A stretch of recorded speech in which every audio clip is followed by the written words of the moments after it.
Today we're talking waves, and there's a lot of different kinds of waves, and to help explain a couple different kinds of waves, I have a Columbia wave machine, patented 1905. You can tell this is real history here because when I talk about this kind of wave, it notes right over here that it's an example of ether waves, which don't really exist. We thought they did back in 1905, but they don't. So let's talk about the different kinds of waves. Well, a basic kind of wave is a wave that has particles in it. You have to have a wave, it has to have a medium usually. Usually you think it has a medium.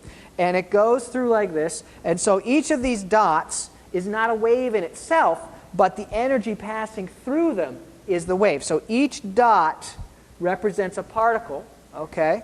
And like maybe people in the bleachers at a football stadium, if you all do the wave together, right, nobody actually moves back and forth, but you all throw your hands up. That's called a transverse wave. So if I spin this, you can see that every single circle just moves up and down, but yet it looks as if the wave is moving forward.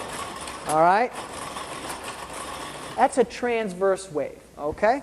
Like a wave in a football stadium. There's another kind of wave, which is a sound wave. Sound waves happen when particles squish together to compress and get a loud note, and then, well, that's not right. When particles squish together and then expand, and that's the wave, all right? And the more they squish together, the louder the noise. That's called the amplitude, all right? And then how frequently those compressions come right after another would be the pitch, how high or low sounding. So here each dot, right? So you'll actually see the dots won't move up and down, but they'll move closer and further apart. So there you go. You can see that it starts here and they squish together and then it spreads out and then it squishes together. Each dot doesn't move, right? So the medium, like air, doesn't move that much from its initial spot when sound waves travel, but they move back and forth. So each little dot moves back and forth, and you get a sound wave moving through. Another kind of wave, you might hear waves on water, is sort of a circular motion. Okay, the water, and on the top of the water, each individual molecule, well, you know, clumps of water on the top, is moving in a circle in order to make what you would see as a water wave. So here's an example of water waves. Right? So if you watch individual particles, they're moving in a circle. But yet the overall, what you look at, you see that it's an actual, it looks like there's a wave propagating through. All right? So once again, we have transverse waves,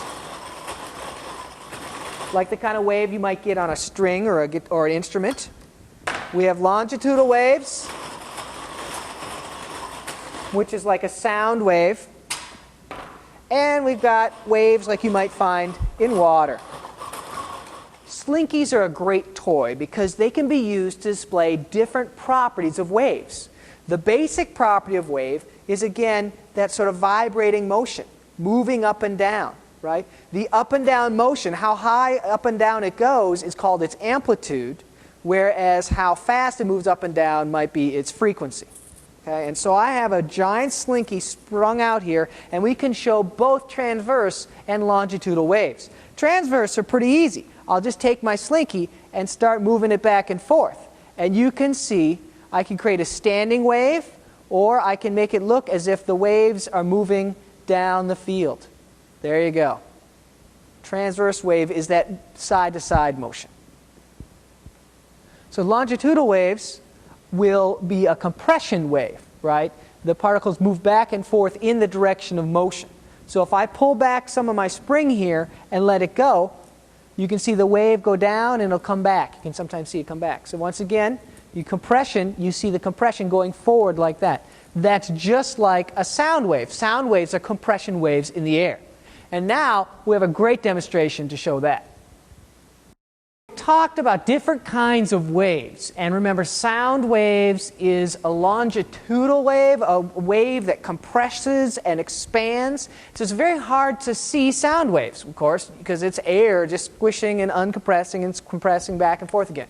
So we have fire.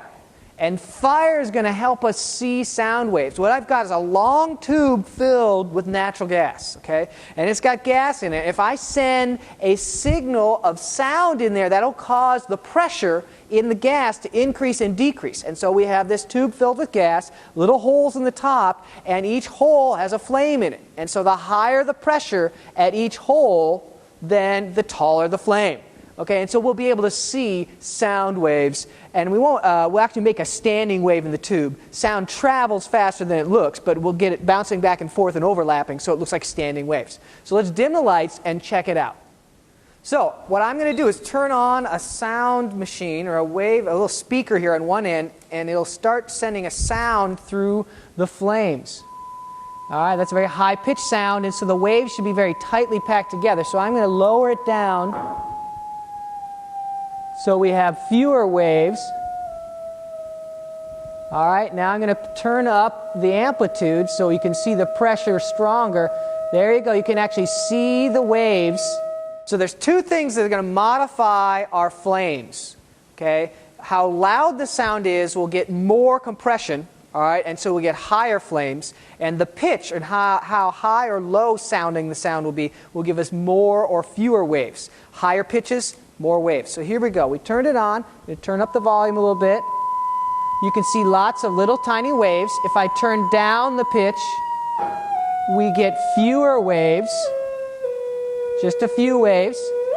Turn it back up, and if I turn the amplitude up higher, the volume up higher, bigger amplitude. Low pitch is few waves. High pitched is more waves. Lots of little tiny waves. There you go. Fire.